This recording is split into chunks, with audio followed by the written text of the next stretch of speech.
Ya, yang terakhir nggih untuk materi kedokteran keluarga yaitu terkait prinsip pendidikan kesehatan di setting individu dan kelompok dalam settingnya adalah pelayanan kesehatan primer.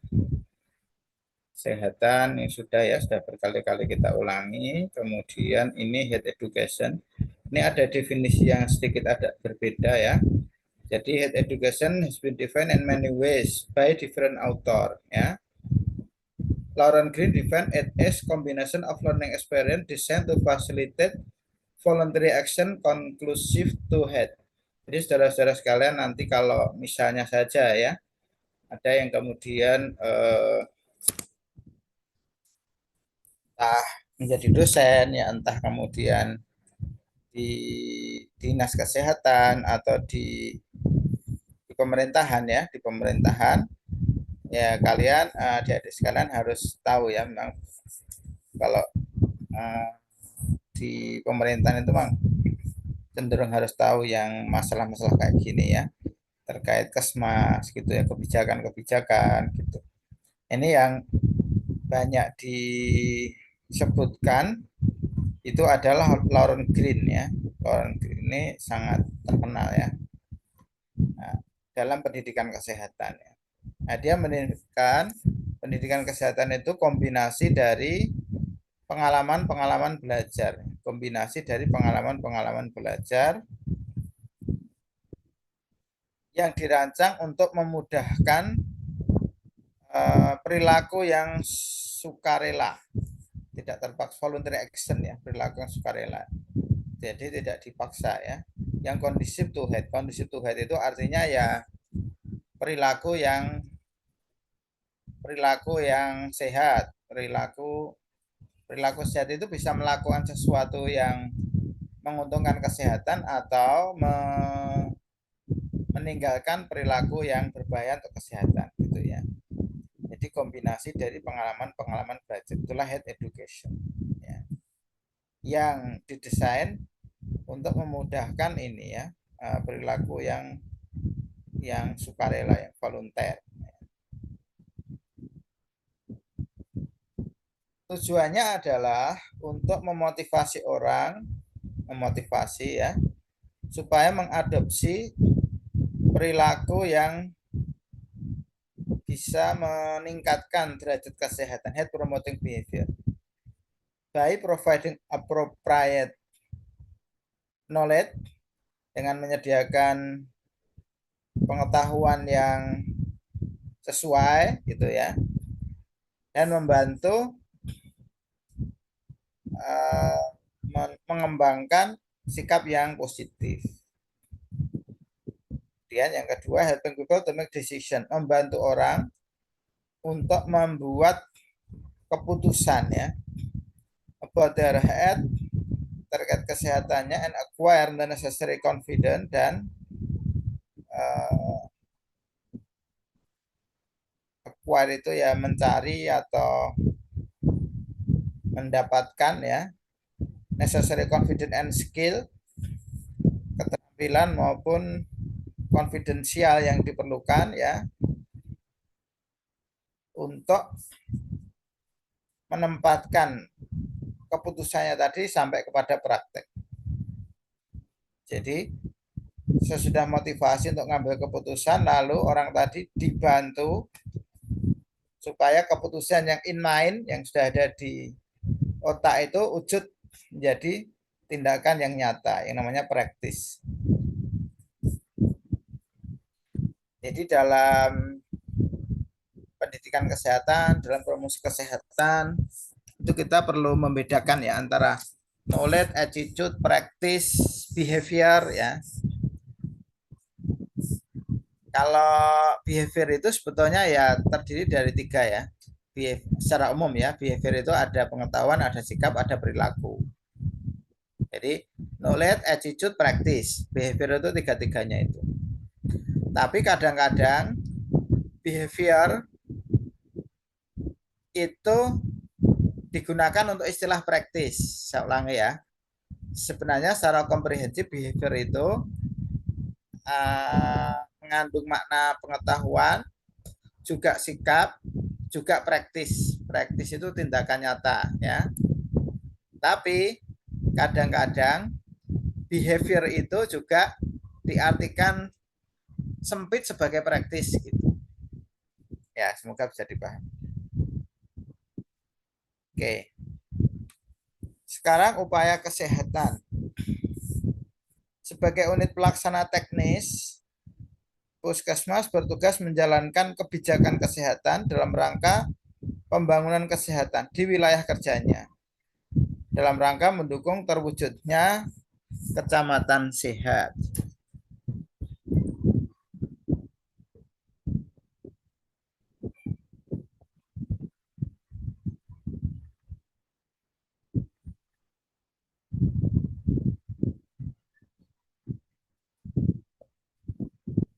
Terkait hal tersebut, Puskesmas berperan dalam menyelenggarakan yaitu UKM UKP ya.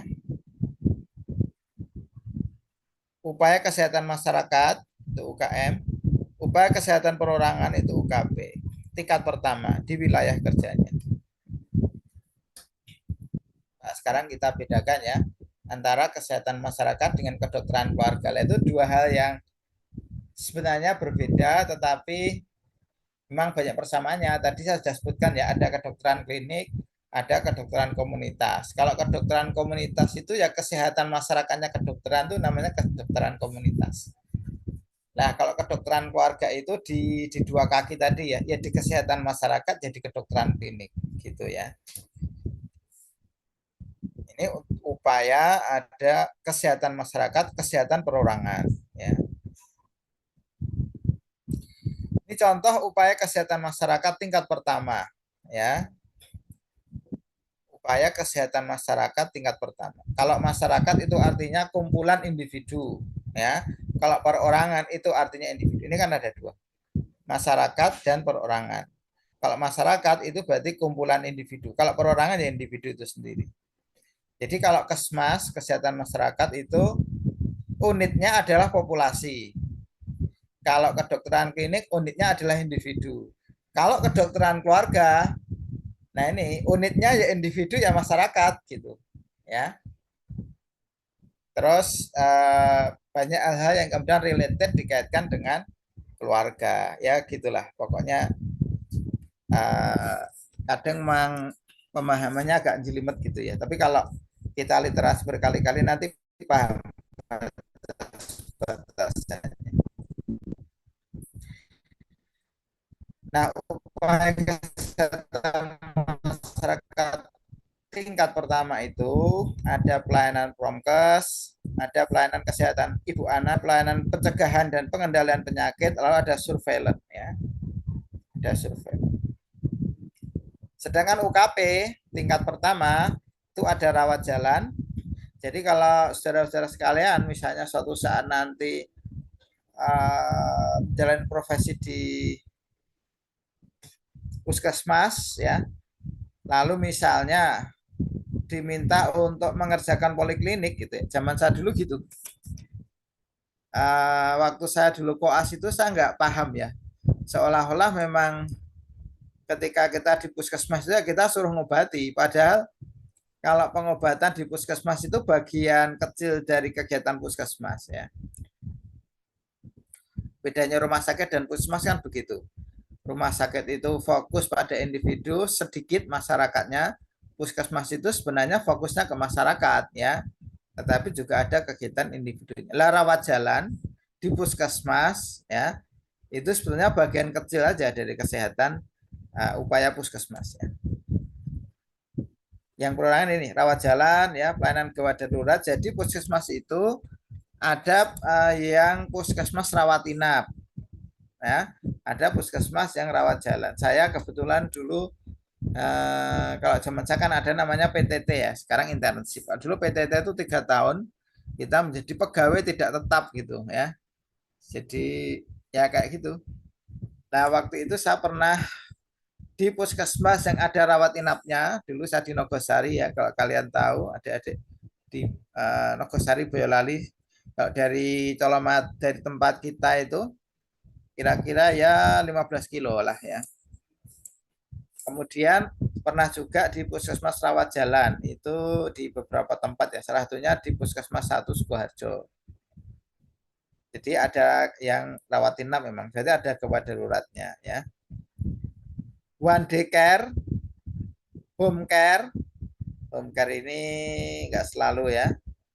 Rawat inap berdasarkan pertimbangan kebutuhan pelayanan kesehatan lainnya. Ini termasuk UKP, upaya kesehatan perseorangan. Oke, terkait dengan prinsip pendidikan kesehatan, di sesuai judulnya ini kan di layanan primer ya, layanan primer. Jadi kalau kita mengenal rujukan berjenjang itu kan ada layanan primer ya, ada layanan sekunder ya. Layanan sekunder itu ya rumah sakit yang eh, apa pelayanan spesialistiknya tingkatannya belum subspesialis ya. Kalaupun ada ya belum lengkap. Nanti kalau tersier itu prinsipnya ada di layanan-layanan yang sudah subspesialisasi ya.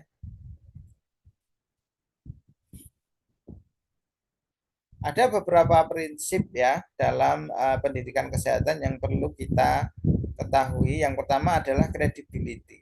Jadi adik-adik sekalian nanti kalau melakukan upaya pendidikan kesehatan di layanan primer, sebenarnya juga bisa diterapkan di layanan sekunder maupun tersier ya. Tetapi kita bicara di layanan primer. Anggap saja nanti saudara-saudara sekalian, adik-adik sekalian bekerja di puskesmas atau bekerja sebagai dokter keluarga di layanan primer gitu ya, atau praktek mandiri gitu. Nah, pendidikan kesehatan sendiri kan bisa individu, bisa kelompok ya. Bisa individu, bisa kelompok, bisa massa. Kan gitu. Pendidikan kesehatan yang individu itu kalau kayak dokter ngasih edukasi ke pasiennya, kayak kalau kita OSI itu individu. Kalau kelompok ya kayak ini ya, misalnya yang skillab. Skillab itu kan bisa mendirikan pendidikan kesehatan secara kelompok. Atau massa. Massa itu misalnya memberikan pendidikan kesehatan yang lewat televisi, lewat radio itu namanya massa. Lewat media massa itu namanya massa. Jadi ada individu, ada kelompok, ada massa. Lalu ada juga pendidikan kesehatan yang menarget populasi-populasi tertentu, ya. Populasi remaja, remaja putri misalnya, banyak anemia. Nah, itu pendidikan kesehatannya nanti ada topik-topik yang khusus ya. Pada ibu-ibu hamil, pada WUS, wanita usia subur, ya. Pada lansia, pada ibu-ibu yang membawa balita, itu sasaran-sasaran khusus. Semua tadi kemanapun sasaran kita, apapun jenisnya ya, individu, kelompok dan sebagainya, syarat prinsip-prinsip nanti kita bisa kita terapkan. Supaya apa? Supaya pendidikan kesehatan kita nanti itu bisa diterima dengan baik sehingga efektif. Efektif itu mencapai tujuannya.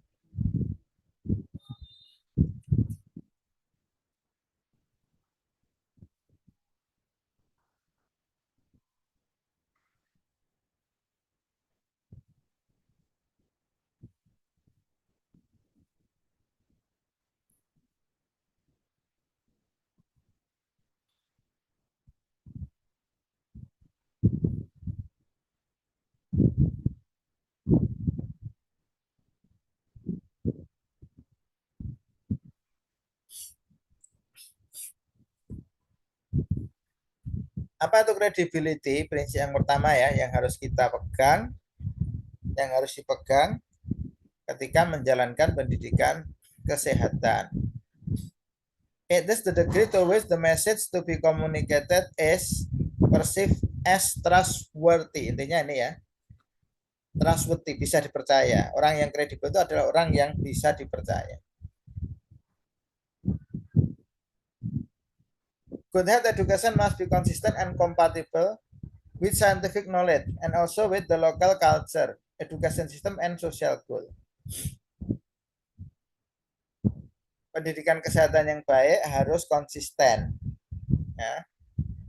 Konsisten itu tidak, bahasa Jawanya tidak mencela-mencele gitu ya. Kompatibel.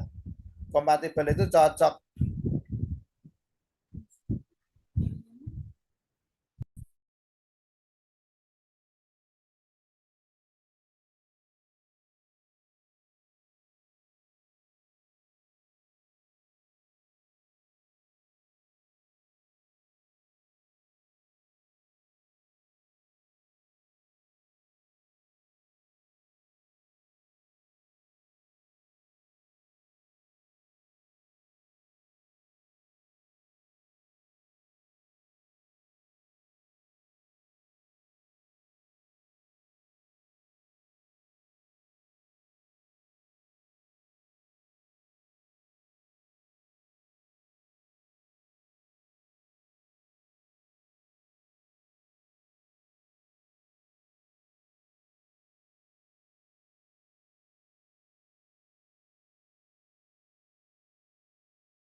Jadi ketika melakukan pendidikan kesehatan, tadi prinsipnya credibility itu trustworthy ya. Trustworthy itu bisa dipercaya. Salah satunya agar bisa dipercaya itu tadi konsisten, tidak mencela-mencela. Lalu compatible with scientific knowledge.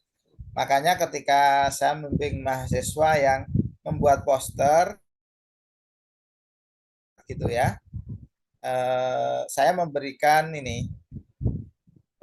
arahan, kasih daftar pustaka. Dari daftar pustaka yang paling gampang itu Kemenkes, WHO gitu gitu ya, itu paling mudah daftar pustaka seperti itu ya.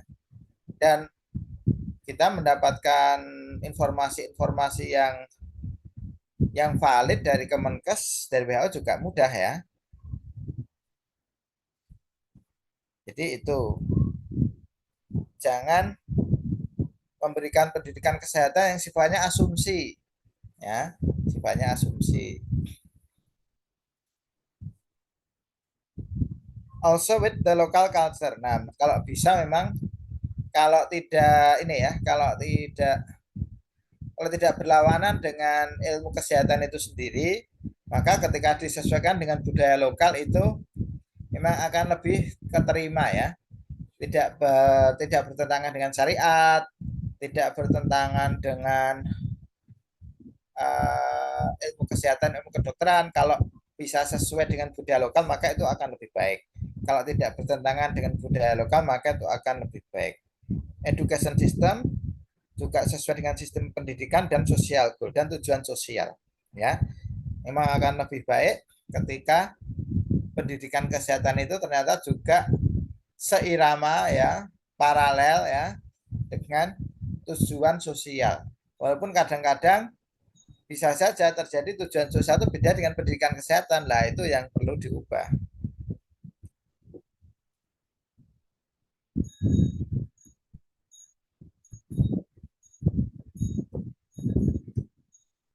Kecuali orang itu punya kepercayaan, punya confident ya, maka the share action will answer after receiving the message. Intinya orang itu hanya akan ini ya, sasaran-sasaran saran-sarannya itu akan bisa diamalkan oleh masyarakat itu kalau ini, intinya pendidik kesehatan itu memang punya trust dan punya confidence. Mana dia? Mana dia? Soalnya ngambil 55 Oh ya. biasanya. Jadi itu kembaliin asli. Asli 200 sekian. Ya. Terus ini yang tadi ayah tambahkan. Ya. Maksudnya 250 250 Pak yang ngambil 55. Berarti itu udah untuk Mbak Mbak Kiki sama Dita. Mbak Fafa sama Mbak Kiki.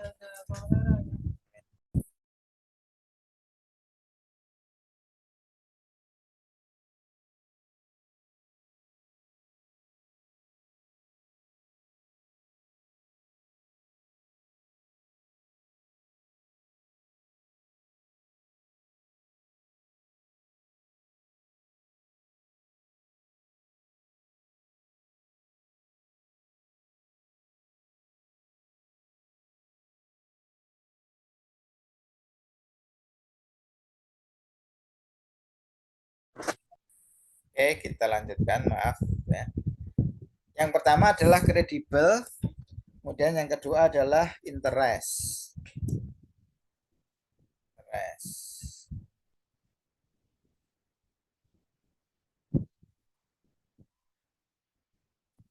Kalau bisa ya, kalau bisa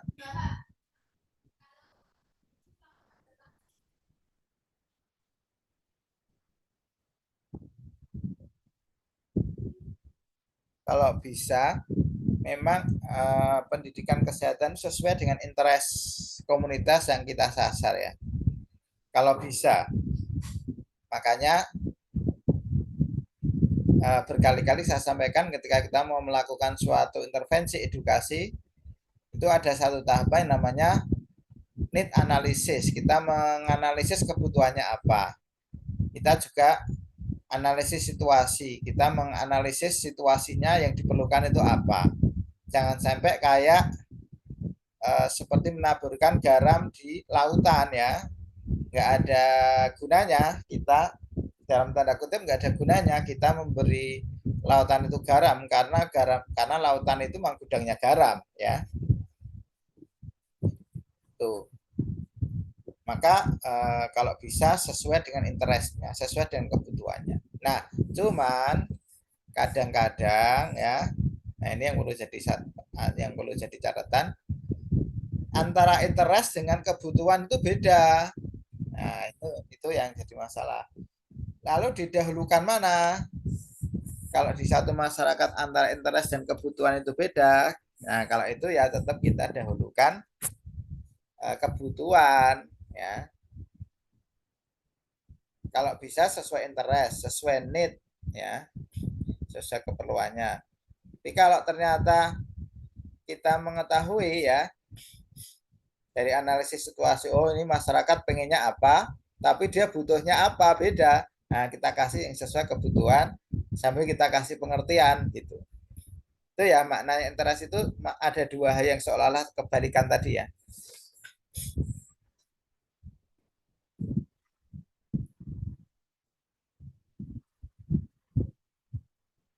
Ini kasih contoh misalnya.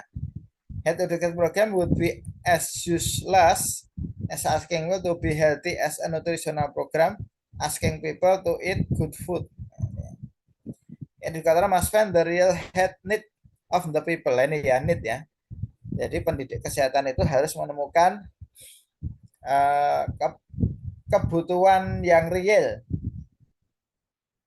kebutuhan yang real. Lebih baik kalau memang yang dibutuhkan itu yang menjadi minatnya lah gitu. Kalau enggak, ya kita dahulukan kebutuhannya bukan minatnya.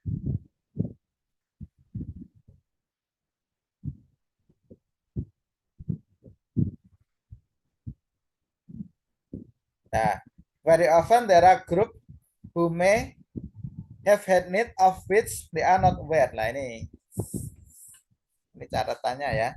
Kadang-kadang suatu kelompok itu mereka sebetulnya punya keperluan terhadap sesuatu yang tapi mereka nggak menyadari, gitu loh, ya. Dia tuh nggak menyadari kalau butuh apa. Jadi memang tugas kita akhirnya dua. Satu ya disesuaikan interest kalau bisa, kalau enggak ya kita harus mengetahui kebutuhan masyarakat yang bahkan masyarakat itu sendiri nggak menyadari. Nah itulah. The head educator will have no bring about a recognition of the need before he proceed to tackle them. Oke. Okay.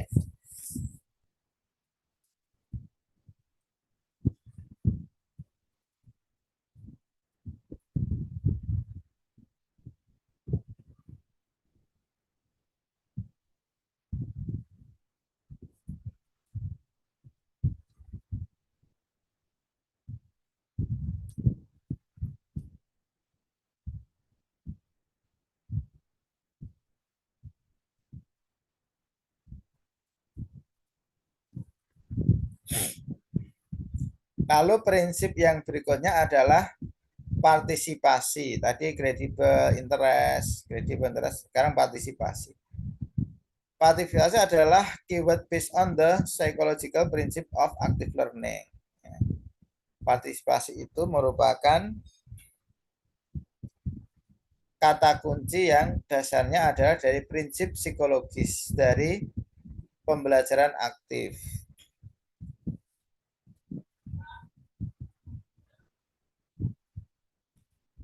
It aims at encouraging people to work actively with head worker and others in their own head problem and also in developing solution and plan to work them out. Jadi intinya ya pelibatan kader lah, pelibatan kader agar mereka juga mengambil peran ya sebagai promotor kesehatan ya, sebagai social marketer ya, ikut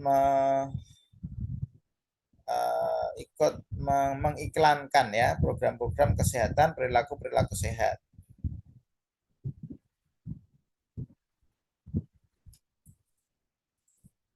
Jadi mengajak aktif masyarakat, baik aktif untuk mereka sendiri maupun aktif mengajak yang lain ya. Kata lainnya adalah empowerment ya, pemberdayaan masyarakat. Ini wujud yang paling mudah itu ya dengan kader-kader kesehatan itu. A high degree of tend to create a sense of personal acceptance and decision making ya. Semakin banyak yang terlibat, termasuk melibatkan tokoh ya.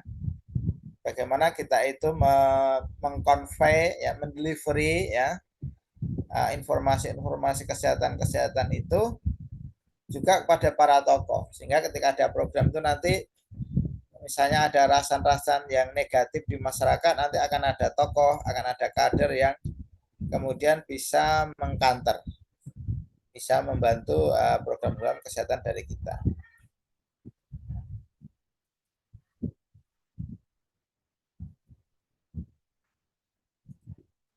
Di dalam deklarasi Alma-Ata ya, itu ada pernyataan the people have a right and duty to participate individually and collectively in planning and implementation of their healthcare. Jadi orang itu punya hak sekaligus kewajiban ya. Right itu hak, duty itu kan kewajiban ya, tugas. Untuk berpartisipasi secara individual maupun kolektif dalam perencanaan, dalam implementasi dari apa? Ya dari pelayanan kesehatan, healthcare. Ya. Jadi prinsip partisipasi. Lalu prinsip motivasi.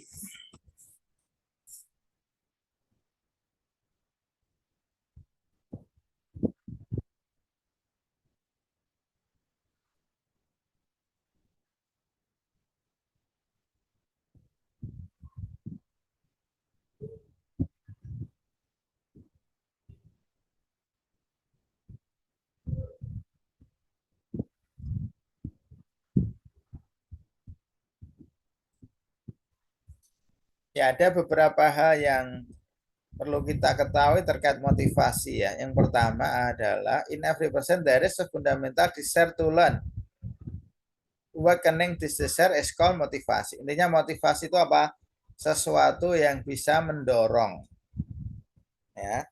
Sesuatu yang bisa mendorong. Kayak energi gitu ya. There are two type of motive, yaitu primary and secondary.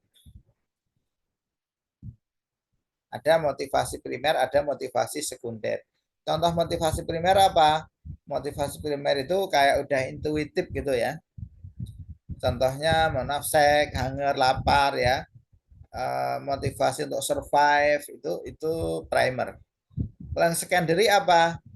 Secondary itu based on desire created by outside force or intensive. Jadi motivasi sekunder itu motivasi yang munculnya dari luar. Bisa karena dikasih apa?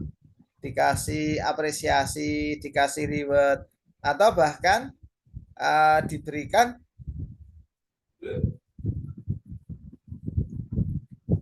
hukuman ya, punishment. Kalau melanggar kasih punishment itu bagian dari secondary motif, motivasi sekunder ya. In health education, we make use of motivation to change behavior. Di dalam pendidikan kesehatan itu, kita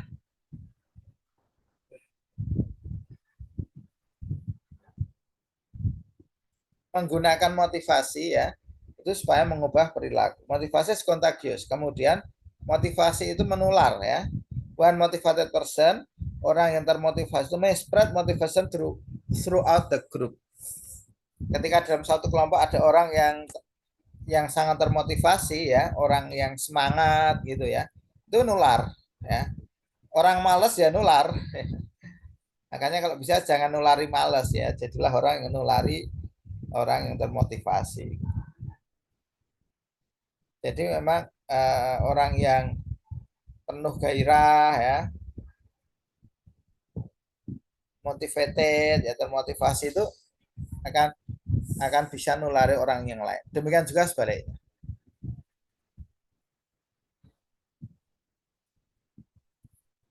Yang kelima adalah prinsip komprehensi, comprehension.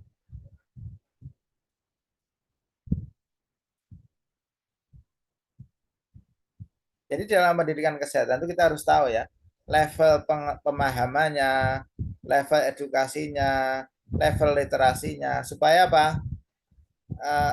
Supaya nyambung.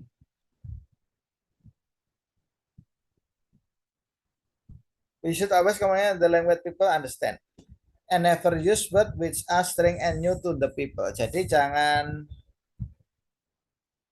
bahasa gaulnya sok-sokan ya. Sok-sokan itu pakai bahasa-bahasa yang canggih-canggih tapi yang diomongi nggak paham ya. Pakai bahasa yang mereka paham. Bilisani kaumihi ya kalau bahasa ini. Teaching should be within the mental capacity of the audience.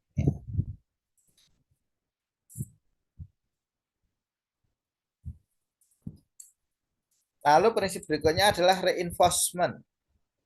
If there is no reinforcement, there is every possible of the individual going back to the pre-awareness stage. Jadi ini ada seperti ini ya.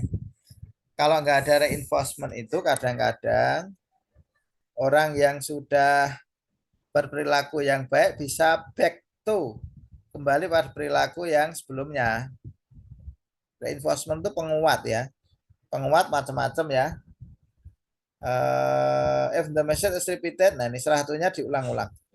Salah satu reinforcement atau penguat itu dengan diulang. People are more likely to remember it. Therefore, repetisi at interval is necessary. Jadi ada repetisi yang interval gitu, kalau perlu.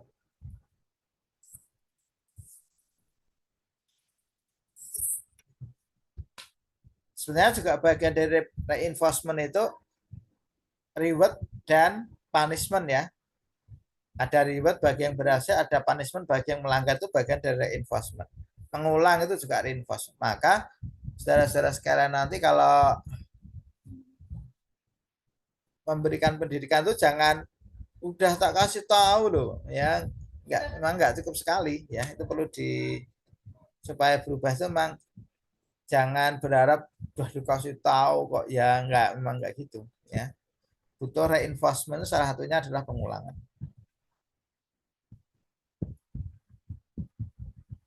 Learning by doing, learning as action process, not a memorizing one in the neuroscience ya. Learning by doing itu ya bisa belajar sambil mengerjakan ya. Kalau misalnya ngasih tahu cara sikat gigi yang benar, ya sekalian diajak sikat gigi ya. Tapi Anda harus belajar dulu ya cara sikat gigi yang benar. Jangan cara sikat gigi yang benar, gampang pakai asumsi ya, itu enggak ini ya. Itu ada ilmunya ya. Lalu langsung diajak praktek, namanya learning by doing.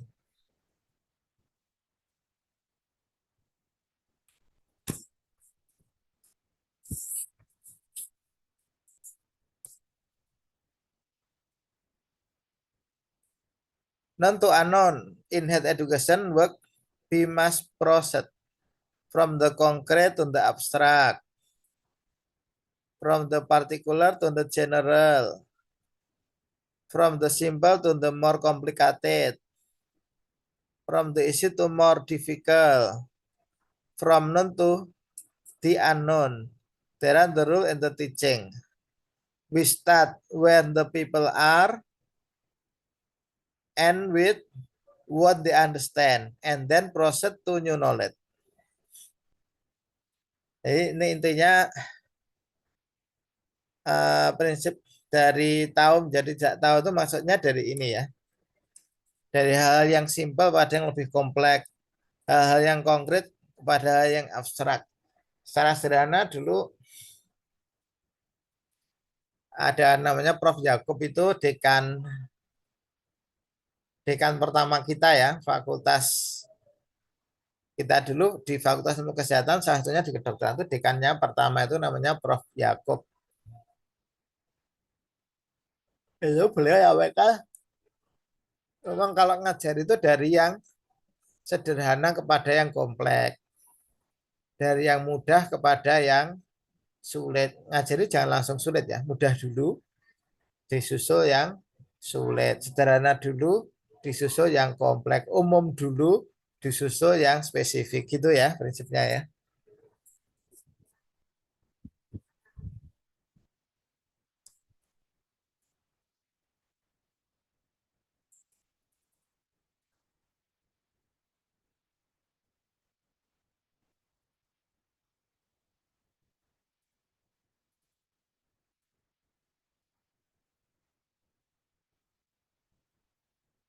Kemudian setting example, the head educator should set a good example in the thing he is teaching. If he is explaining the hazard of smoking, he will not be very successful if he himself smoke. Intinya ini nyontoh nih ya. Setting an example itu ngasih contoh, ngasih contoh.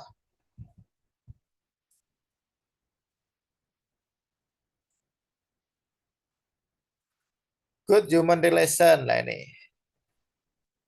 Jadi sharing of information, ideas, and feeling happen most easily between people who have a good relationship. Kalau orang itu punya hubungan yang baik, maka omongannya juga akan lebih dipercaya.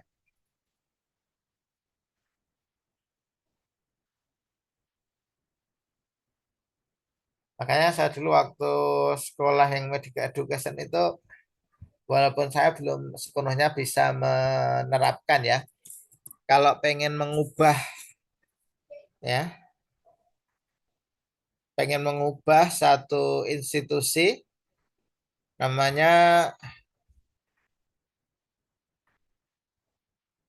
change change change strategik, strategi mengubah ya, leadership kepemimpinan dan strategi mengubah. Itu memang kalau bisa jangan punya masalah dengan seorang pun. Jadi kalau bisa jangan punya musuh. Kalau bisa jangan punya musuh. Ya, jaga eh, ya jaga hubungan. Jangan sampai orang itu benci pada kita itu intinya. Supaya apa? Ketika kita nanti akan mengubah situasi ya, itu orang akan mudah menerima. Itu good human relation itu kayak gitu. Kalaupun nggak terlalu bagus, tidaknya tidak memusuhi kita. Usahanya ya kayak gitu ya, walaupun kadang ya nabi aja yang nggak suka juga ada ya. Tapi kan yang penting usahanya udah benar. Intinya jalinlah hubungan yang baik dengan ya kalau bisa dengan siapa aja. Kayak itu nasihatnya guru saya dulu waktu S2 yang pertama itu ya. Pokoknya kalau bisa tuh jangan punya masalah dengan siapapun gitu. Kalau kita gemes misalnya itu ya tahan diri dulu lah ya. Tahan diri dulu supaya nggak ada masalah. Good human relation. Saya dulu waktu ini ya ada kegiatan di desa gitu, maka pembina kami itu menyarankan secara periodik itu nanti dolan ke tempatnya namanya Pak Polo. Pak Polo itu kalau di tempat kita itu ya kadus ya, kepala dusun. Dolan aja biasa ya. Dolan, ngobrol biasa, bawa oleh-oleh gitu. Itu nanti eh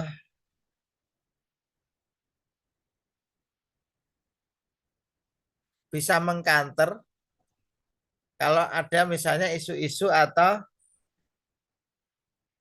fitnah-fitnah yang mengenai kita misalnya. Wah, itu orangnya gini gini gini gini gitu. Nanti nanti tokohnya tuh akan enggak, orang itu aja sering main ke tempat saya biasa aja gitu ya. Contohnya seperti itu. Tapi kalau nggak kenal dengan kita nggak pernah silaturahim ke tokoh-tokoh, bikin hubungan-hubungan yang baik. Nanti ketika ada suara gitu di masyarakat, itu orang akan cenderung percaya dulu. Bahwa oh ya gitu. Tapi kalau udah sering ketemu kita, masa sih dia kayak gitu? Itu otomatis akan bela.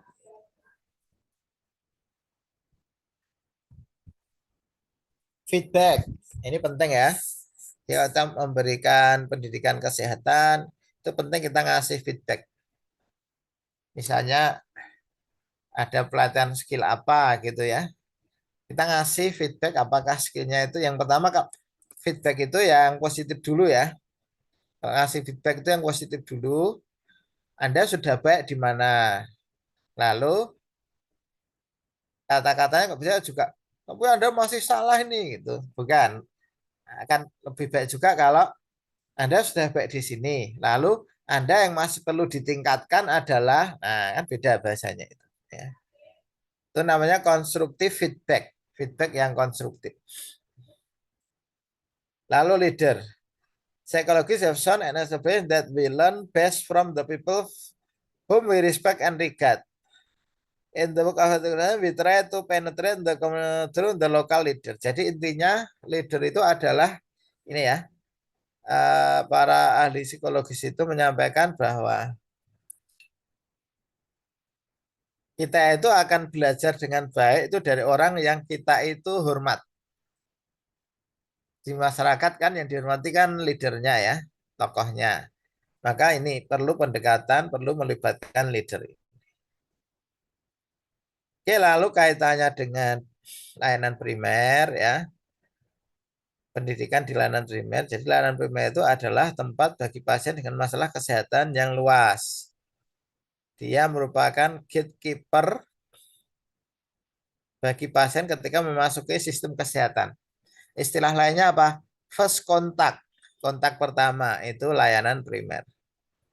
Layanan primer itu ya dokter ya, dokter layanan primer, dokter keluarga itu layanan primer.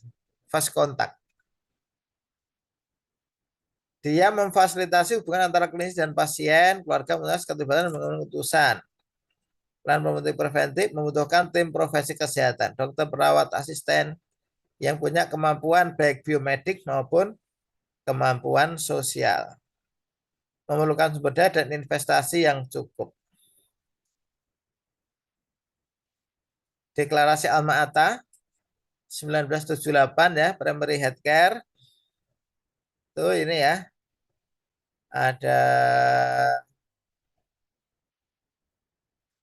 upaya kesehatan wilayah, upaya kesehatan masyarakat, upaya kesehatan perorangan, individu, keluarga, kontak pertama ke sistem pelayanan kedokteran ya. Yankes primer mampu mengatasi sebagian besar kebutuhan kesehatan individu dan keluarga.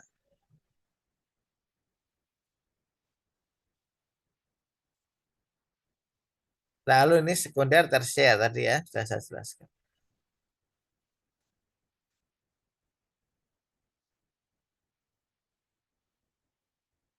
UKM, upaya kesehatan masyarakat, UKW, upaya kesehatan wilayah. Tadi UKM sudah, UKW sudah. Yang wilayah itu ini ya, pembangunan nasional berwawasan kesehatan, pertanian, transportasi, industri makanan, lain-lain, tata ruang, alam, manusia, kegiatan, pencegahan primer. Jadi sebetulnya memang eh, kita belajar kesmas itu wawasannya sebenarnya dituntut luas ya.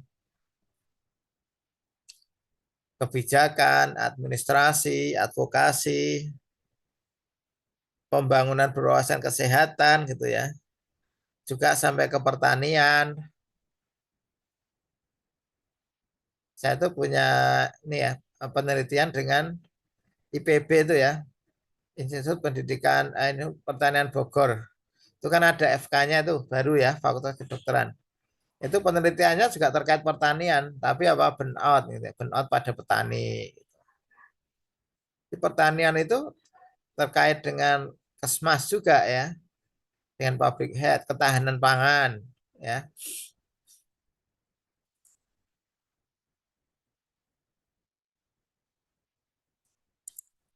Prinsip layanan kesehatan primer Ini tadi ya, ada UKP, UKM, UKW. Pilar satu adalah reformasi cakupan semesta, universal coverage, dengan JKN, Jaminan Kesehatan Nasional. Pilar duanya adalah reformasi pelayanan kesehatan. Reformasi pelayanan kesehatan itu yang diutamakan sebetulnya adalah memperkuat layanan primer.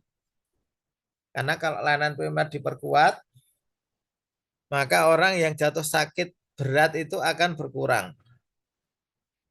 Lalu reformasi kebijakan, ya. Maka kalau Anda nanti misalnya ada yang minat sekolah IKM, nanti akan ada minat kebijakan namanya. Minat kebijakan. Kayak kalau di tempat kita Dokter Indri itu ya, beliau itu arahnya di kebijakan. Kebijakan itu ya memang harus banyak baca peraturan-peraturan perundang-undangan ya, dan harus tahu sejarahnya. Maksudnya sekarang peraturan nomor berapa, ini dulu tuh peraturannya apa, dulu peraturannya apa, itu harus tahu sejarahnya kayak gitu. Berat juga tuh Mang ya, kalau kita di bagian kebijakan. Tapi kalau sudah jadi bagiannya yaitu bisa lah ya, kita menteris semua regulasi-regulasi itu perkembangannya seperti apa, jenisnya apa saja gitu. Sehingga kalau orang itu kemudian paham regulasi, maka ketika ada fenomena, ada masalah-masalah apa di masyarakat, kita akan bisa memahaminya dengan lebih baik karena dicocokkan dengan regulasi. Dan lebih lanjut, kita akan bisa kemudian memberikan masukan ya pada pemerintah karena suatu regulasi, suatu kebijakan itu belum tentu dia berjalan baik di masyarakat.